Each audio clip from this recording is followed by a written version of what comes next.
केरल में एक रिसॉर्ट में हुई मौत ये सिर्फ एक दुखद घटना नहीं है, बल्कि एक ऐसे सामाजिक मुद्दे का आईना है जिसे हम अक्सर अनदेखा कर देते हैं। तो चलिए इस मामले की तह तक जाते हैं और समझते हैं कि कैसे एक निजी हादसा एक बड़ी सार्वजनिक बहस की वजह बन गया। एक कपल वीकेंड मनाने निकला था, पर उस ट्रिप का एक ऐसा अंत हुआ जिसने कई गहरे सवाल खड़े कर दिए। चलिए इस पूरी कहानी के हर पहलू को समझते हैं। इस पूरे मामले को हम 5 हिस्सों में समझेंगे। सबसे पहले जानेंगे कि उस रिजॉर्ट में क्या हुआ था, फिर सच सामने लाने के लिए की गई जांच पर नजर डालेंगे।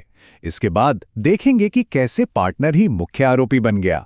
फिर ये समझेंगे कि ये मामला एक बड़ी सामाजिक समस्या से कैसे जुड़ा है, और आखिर में इस घटना के बाद सार्वजनिक सुरक्षा को लेकर उठी मांगों पर बात करेंगे। बात है साल 2025 के फरवरी महीने की। जगह केरल का खूबसूरत और शांत माना जाने वाला मुन्नार। लेकिन वहां के एक रिसॉर्ट के बंद कमरे में कुछ ऐसा हुआ जिसने शांति को हमेशा के लिए भंग कर दिया। तो जो पहली खबर आई वो ये थी कि एर्नाकुलम जिले की एक 26 साल की महिला अपने कमरे में मृत मिली है। वो 2 दिन पहले अपने पार्टनर के साथ उस रिसॉर्ट में रहने आई थी। पार्टनर का शुरुआती बयान था कि उसने खुदकुशी की है। पता तब चला जब पार्टनर बाहर था और रिसॉर्ट के स्टाफ ने महिला को कमरे में बेहोश पाया। लेकिन जैसे ही पुलिस मौके पर पहुंची, कहानी ने एक बिल्कुल नया मोड़ ले लिया। जो मामला पहली नज़र में आत्महत्या का लग रहा था, वो अब हत्या की जांच में तब्दील हो चुका था। तो जांच करने वालों के सामने सबसे बड़ा और सीधा सवाल यही था, ये आत्महत्या थी या फिर इसके पीछे कोई साजिश थी।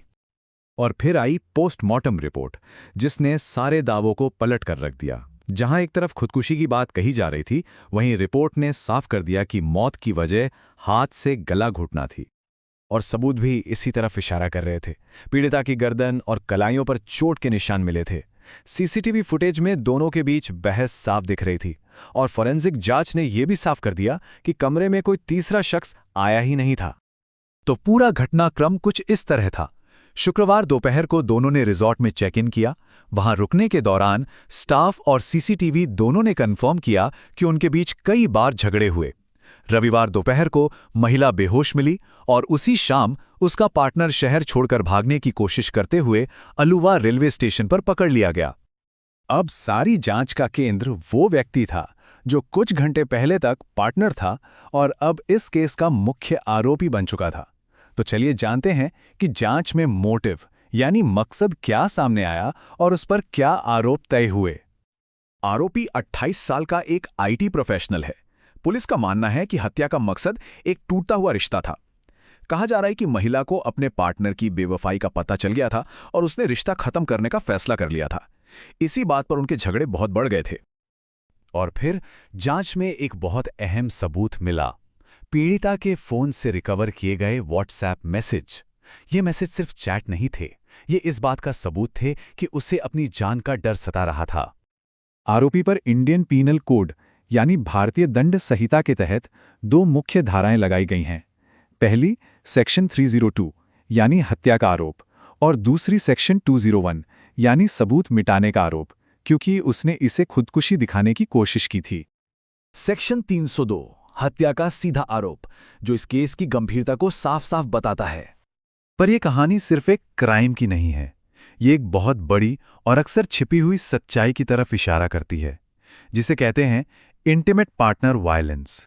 तो ये इंटीमेट पार्टनर वायलेंस यानी आईपीवी होता क्या है? इसका मतलब है अपने मौजूदा या पुराने पार्टनर से मिला कोई भी शारीरिक, सेक्सुअल या मानसिक दर्द। ये वो हिंसा है जो अक्सर बंद दरवाजों के पीछे होती है और जिसे आपसी मामला या घर की बात कहकर टाल दिया जाता है।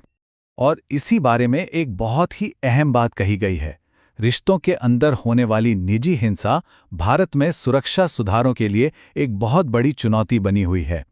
ये लाइन इस मामले के सामाजिक महत्व को एकदम साफ कर देती है। ये मामला हमें एक पैटर्न दिखाता है। जब रिश्ते में इमोशनल उथल-पुथल बढ़ जाती है, बातचीत के रास्ते बंद हो जाते हैं और मदद के लिए कोई सिस्टम नहीं होता, तो अंजाम अक्सर ऐसे ही दुखद होते हैं।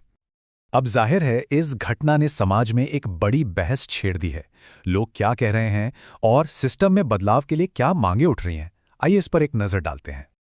इस केस ने कई जरूरी सवाल खड़े किए हैं, जैसे होटलों और रिजॉर्ट्स को और ज्यादा सेफ कैसे बनाया जाए, क्यों इंटीमेट पार्टनर वायलेंस को हमेशा एक निजी मामला मानकर खारिज कर दिया जाता है? और सबसे जरूरी, दुर्व्यवहार को पहचानने और समय पर मदद पहुंचाने में हम कहां चूक रहे हैं? इस बहस के बाद केरल महिला कलेक्टिव और सखी रिसोर्स सेंटर जैसे महिला अधिकार समूहों ने कुछ बहुत ही ठोस समाधान भी सामने रखे हैं। जैसे होटलों में सेफ्टी ऑडिट अनिवार्य हो, जहां बेहतर सीसीटीवी और आईडी चेक हो। दूसरा, लोगों को कंट्रोल करने वाले व्यवहार के संकेतों को पहचानने के लिए जागरूकता कार्यक्रम चलाए जाएं। और तीसरा, मुश्किल में फंसे यात्रियों के लिए एक इमरजेंसी सेफ स्टे हेल्पलाइन बनाई जाए। और एक बात पर, चाहे वो अधिकारी हों या एक्टिविस्ट हों, सब एक मत हैं। अगर सही समय पर काउंसलिंग और मदद के लिए हेल्पलाइन जैसी चीजें मौजूद हों, तो ऐसी कई त्रासदियों को होने से रोका जा सकता है। और आखिर में ये पूरा मामला हमें एक बहुत जरूरी सवाल के साथ छोड़ जाता है। दो लोगों के बीच का कोई निजी विवाद कब पूरे समाज की जिम्मेदारी बन जाता है?